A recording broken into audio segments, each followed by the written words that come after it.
everyone, this is Brian from just outside of Nashville with ActiveMelody.com.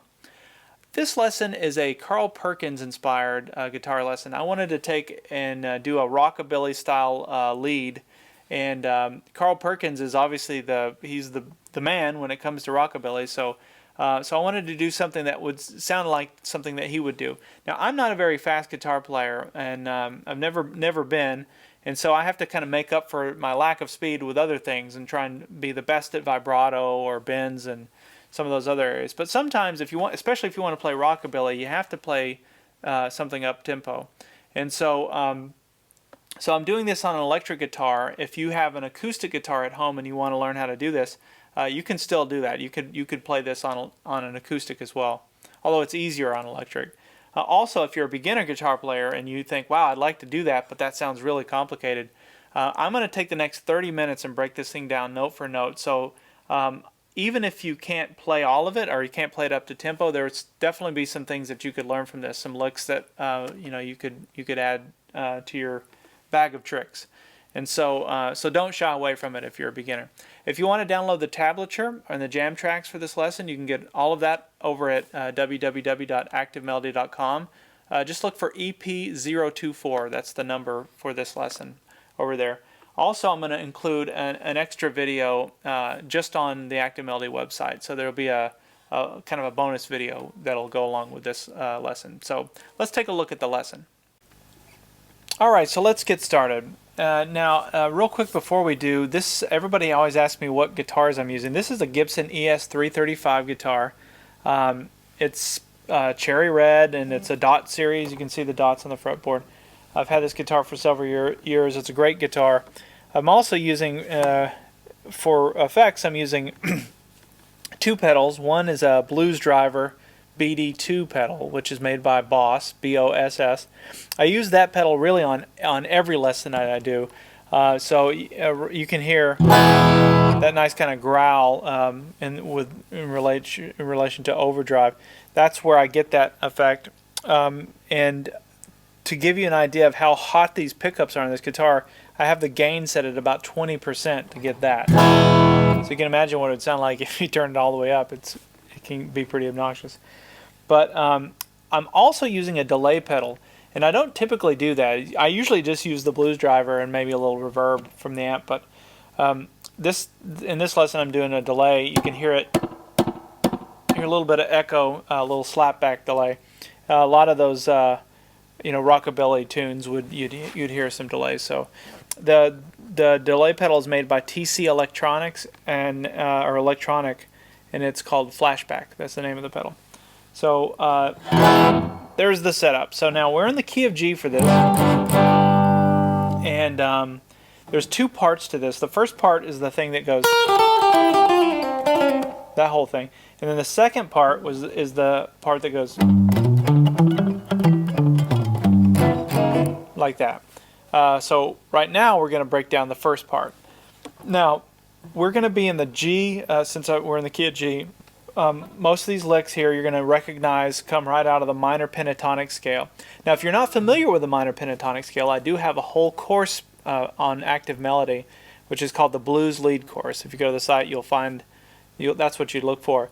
And I explain what the minor pentatonic scale is and break it down and show you all the different patterns and all of that. So you can have that as a reference if you don't have it. If you can still follow along if you don't know it. It just sort of puts some of this stuff in context. So the first thing that happens is this little run that goes,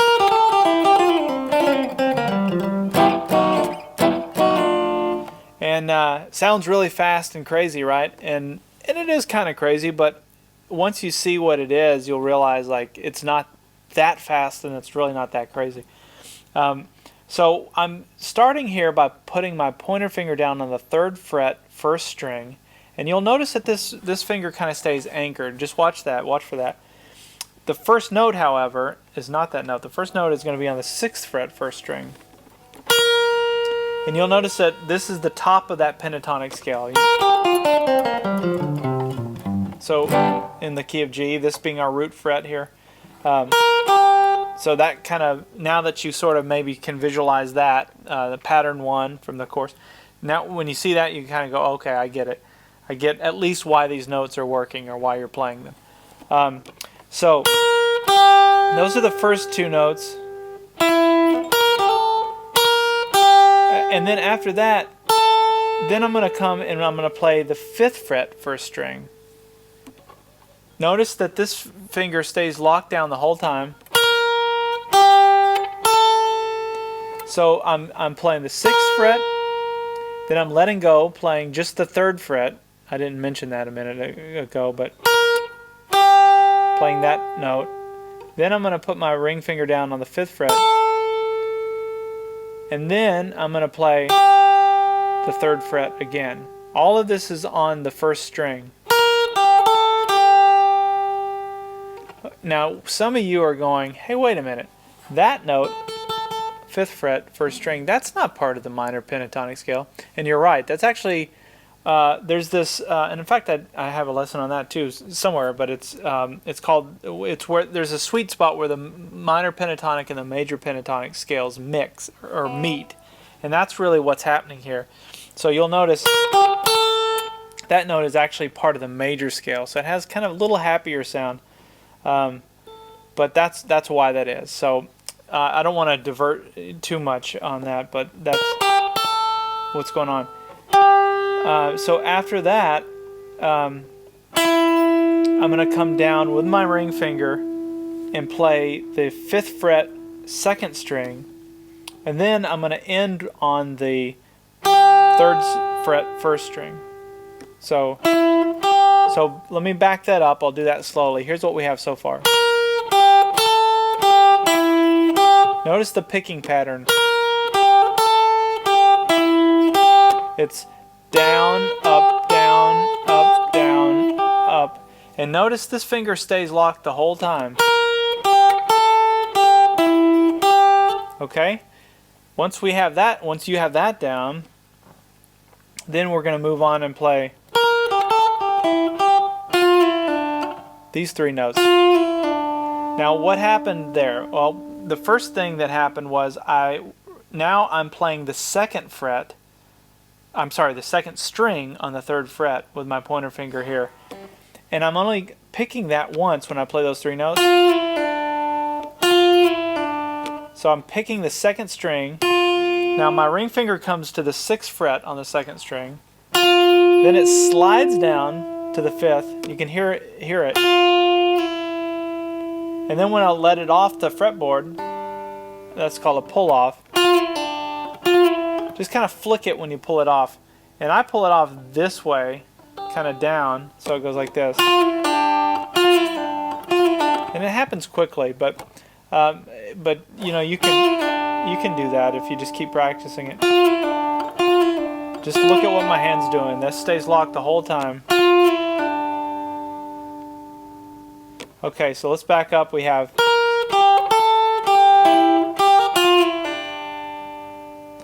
okay. Now, after that, then what happens is I come down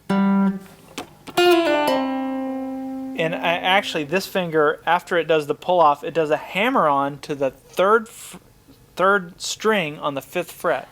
So it goes like that. 1, 2, 3, 4.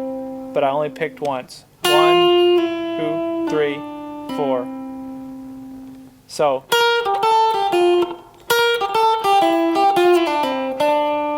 then after that, I'm going to come up and I'm going to play the 2nd string on the 3rd fret, and I do that with an upstroke. So let's do that slowly. So we have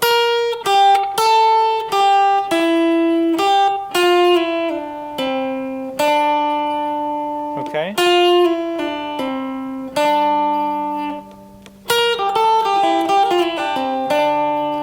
Now, after that, then I come down and I play, not that, I come down, I don't know what that was. I come down and play on the 3rd string. It's kind of the same thing that I just did on the 2nd string, but I play another 3 notes where I'm going to slide. This time I've locked my pointer finger down on the 3rd string on the 3rd fret. So we're doing 6, 5, and then 3. Okay? So let's put that in context. So we have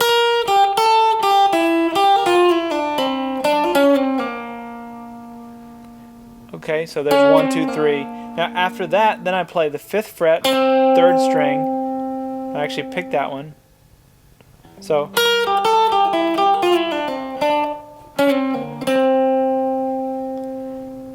after that we go to the 3rd fret, 3rd string, 5th fret, 4th string, 3rd fret, 4th string, and then we end on the 5th fret, 4th string.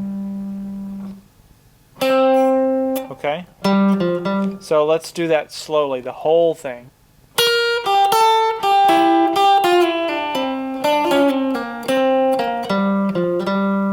That wasn't slow enough. Let me do it again.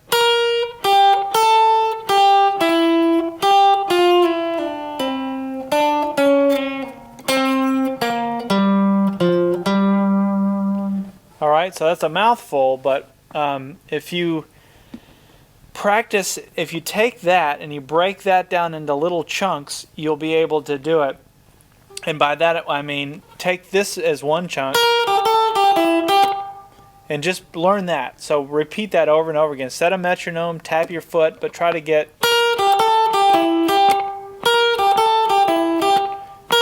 it accurate. And then, you know, take the second part.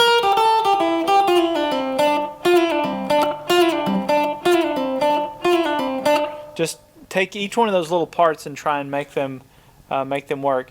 But don't try and do it up to tempo in the beginning. Just try and get it accurate. And then at some point, once you've mastered it, you'll be able to play along with a jam track in real time and be able to do it. So the last note that we landed on was the 5th fret, 4th string. That note. Now, what I did after that is I played this thing. I go,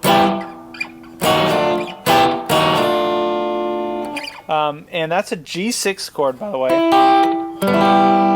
Let me show you how to make the chord. And what's cool is, remember that's the last note you played. You're going to keep that ring finger down on the 4th fret, 5th string. I'm sorry, 5th fret, 4th string. A little tongue-tied tonight, sorry. 5th fret, 4th string. You're going to keep that down, and you're going to put your other fingers down on the fretboard around it to make that G6 chord. So you're going to take your middle finger, you're going to put it down the 4th fret, 3rd string, like that. Then you're going to take your pinky and you're going to put it down on the 2nd string on the 5th fret, back here, like that.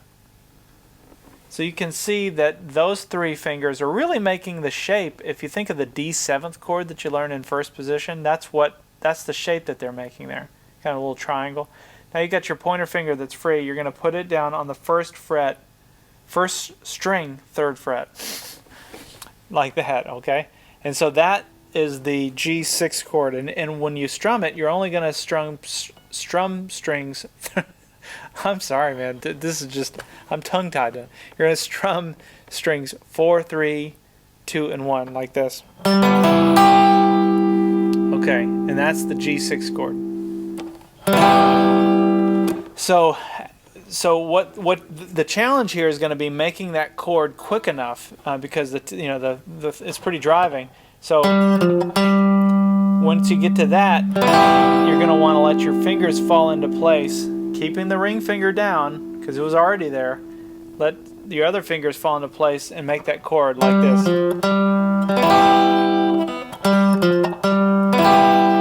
So you're going to have to practice that.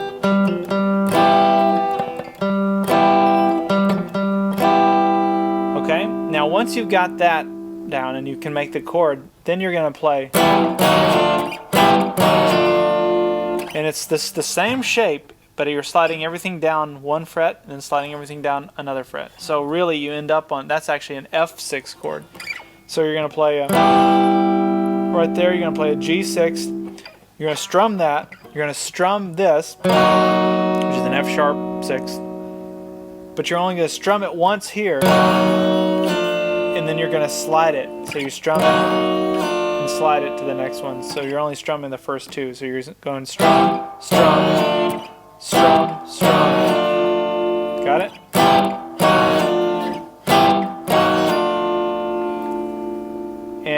And that's really all there is to that little first part of that.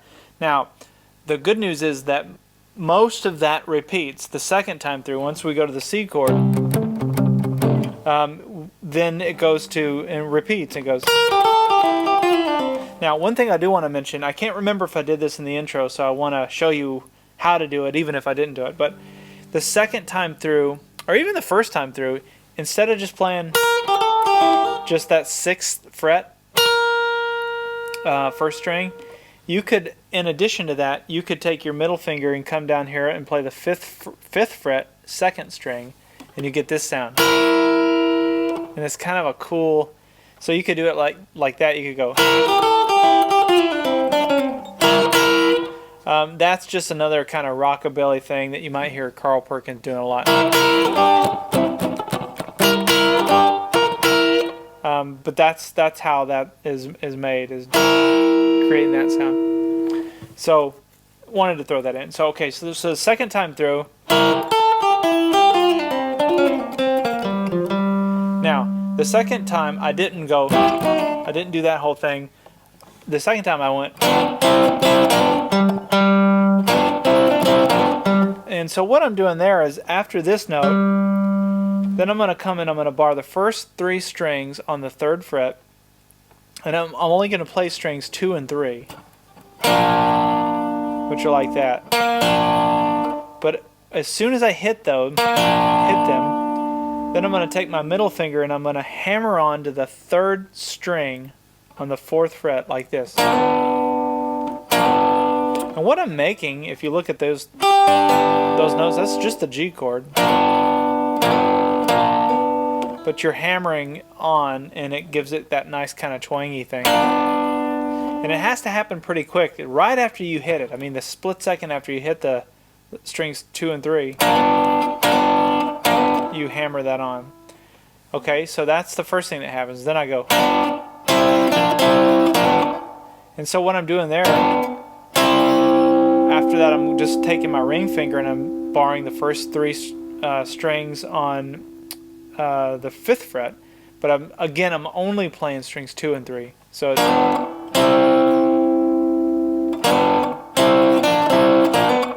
it's, now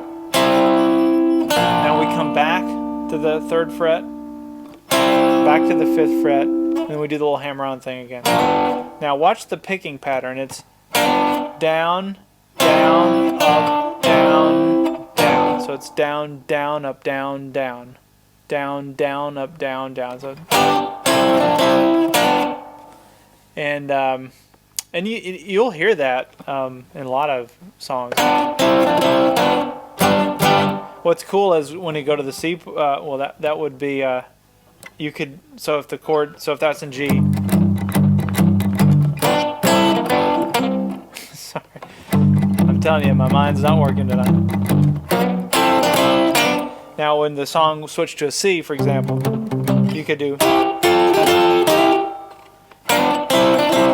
and because just think about what's happening here. This is around the G chord, so the C chord's up here, the C, the bar chord. So maybe you go, oh, okay, I get it. So second time through. Now after that. Well, let me back up and play that so you have that as a reference. So what we have is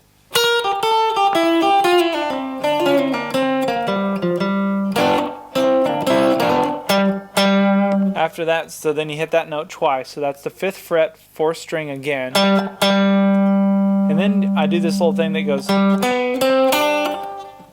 which is, oh, in the Saints, isn't it? And so I'm starting there, 5th fret, 4th string.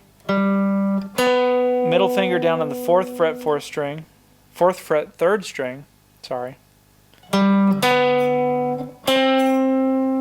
Then my ring finger goes down on the 5th fret, 3rd string. And then my pointer finger goes down on the 2nd string on the 3rd fret. So you have, and the picking is down, up, down, up. Okay, so let's back up. So we have,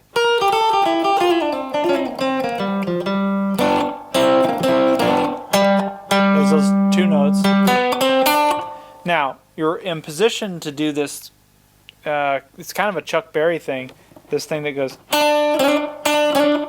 Love that. The challenge there is going to be twofold. It's going to be trying to slide and hit the note, but it's also going to be the timing. If you think of the timing, if you can hear my foot there, it's going to be.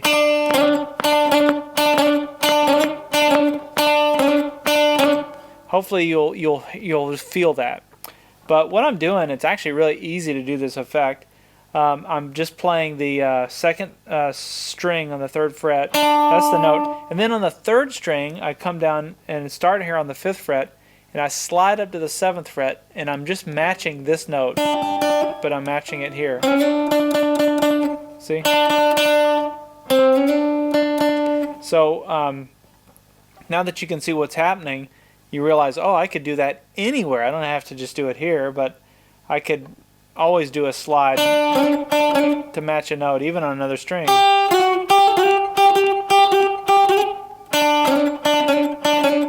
So just an awesome technique, I think. So once you slide up to that note, then you do it twice. So you do it twice. And you know, your challenges may be trying to get it accurate, where you may overshoot it a little bit or undershoot it. Just practice that. So again, set a metronome and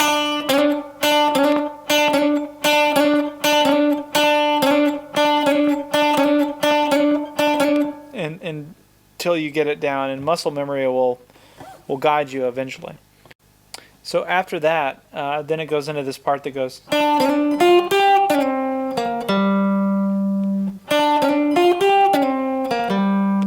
And I'm doing just the slide up again. Then I'm going to come to the 2nd string on the 6th fret. Then also on the 2nd string, I'm going to play the 8th fret. So you're sliding there on the 3rd string up to the 7th fret, and do that with your actually, you'll be doing that. You'll be sliding with your ring finger, or at least that's how I do it. So I actually reach from my ring finger. I keep my ring finger there. Then I'll take my pointer finger and hit that 6th fret, and then the 8th fret on the 2nd string. And then after that, just visualize a little triangle here too. That's what I do. So you've got a triangle that goes. If you were to draw a line, so if you think of a dot, you're playing this note, and this note. You've got this little triangle. And when you visualize the triangle,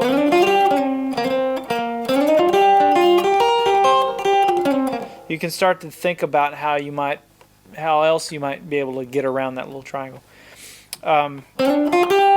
After that, then I'm going to put my middle finger back down on the 7th fret, 3rd string, and I'm going to slide down. I'm just going to hit the note. As soon as I hit it, I slide it. Slide it down to the 5th fret. 3rd fret, 3rd string, and then 5th fret, 4th string. So we have.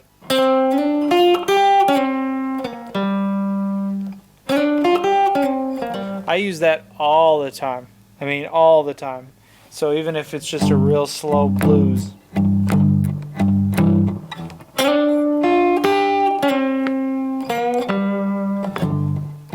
Just has a great feel to it. And then after that, we have this last little fast run that goes. And so with that, again, I'm going to bar the first 2 strings on the first 2 strings on the 3rd fret, root fret for G. I'm going to start with I'm picking the 1st string. Then I'm going to do this little thing that goes. And I'm doing a hammer on it's on the 2nd string, and I'm hammering on from the 3rd fret to the 5th fret. And as soon as I hammer that on, I go ahead and do an upstroke and play that 1st string again. So keep in mind, this stays down the whole time. And that's what I get. Now, if you think about what you could do with just that, you could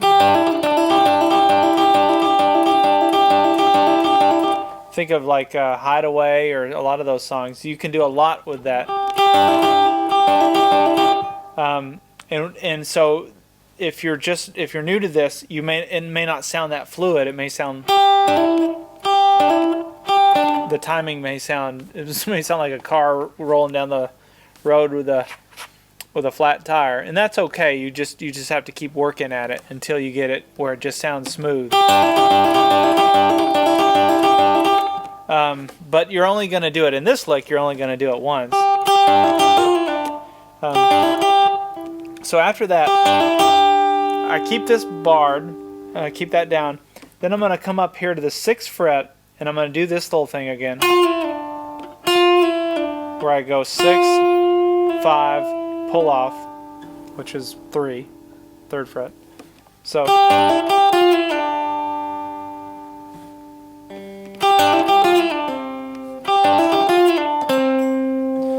the next note we're going to play is I'm going to take my ring finger and put it down on the 5th fret, 3rd string. And you know, when I do that, if I'm doing it slowly, I'll pick that. But when I played it up to tempo, I just did a hammer on there, just like I did the first time through. So just let your finger hammer that on. So it's like this.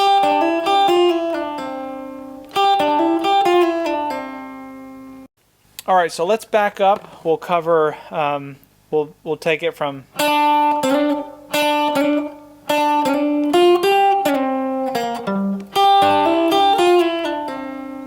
That's where we are. Now after that, then I'm going to do an upstroke on the 2nd string. This is still barred. That hasn't moved since we got into that position.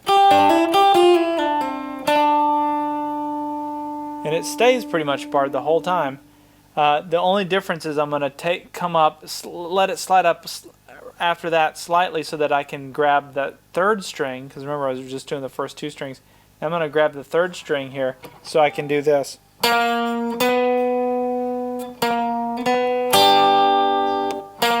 See, it's open, 3rd string. 3rd string, 3rd fret. Now, remember before we hammered that on, this time I'm going to pick it. So I'm picking the 4th fret, 3rd string. And as soon as I do that, I've already got really the top 3 notes of that G chord in place. So I'll just keep it, and then I'll come up here and I'll go. And I'm grabbing really, I'm just doing an upstroke, but I kind of do it sloppily so that I grab strings 1 and 2. And even 3 if I can. So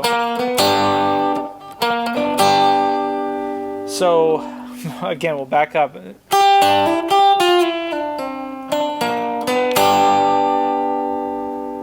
All right.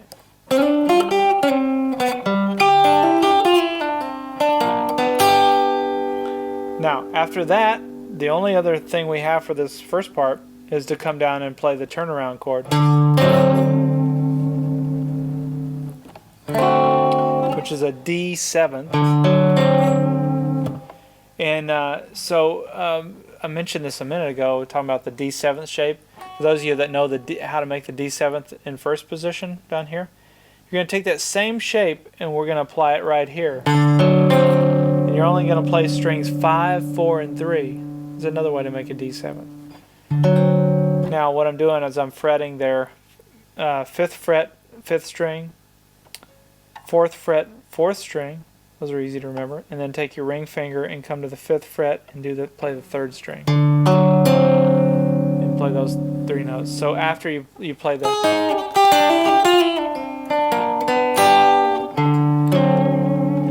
And what I do is I play that 5th string first to kind of define the thing, and then I play... After I hit it once, then I go ahead and complete that chord by playing those other 2 notes. And I do a little bit of vibrato to give it that. And that's hard to do if you're kind of new. I'm shaking the entire chord, and it's really just this motion.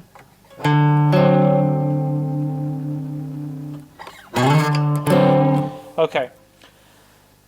So let's back up, and I'll play I'll play from here. Say.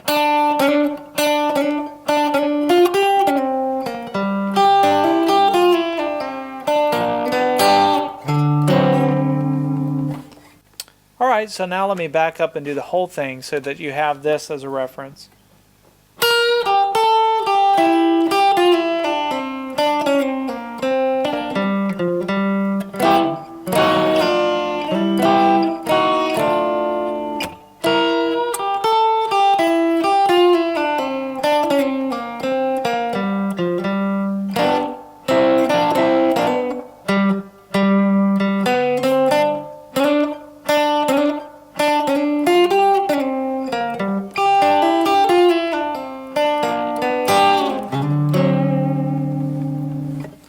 Alright, so there's a lot of notes there, but definitely want to, if you've got access to it, get the tablature for that, and you can sit down with that and learn that. So when you're practicing this in the beginning, just do it slowly. Just try and tap your foot, or like I said, set a metronome, and just try and get it fluid, and so that it doesn't sound like you're having to stop and figure out where to go next.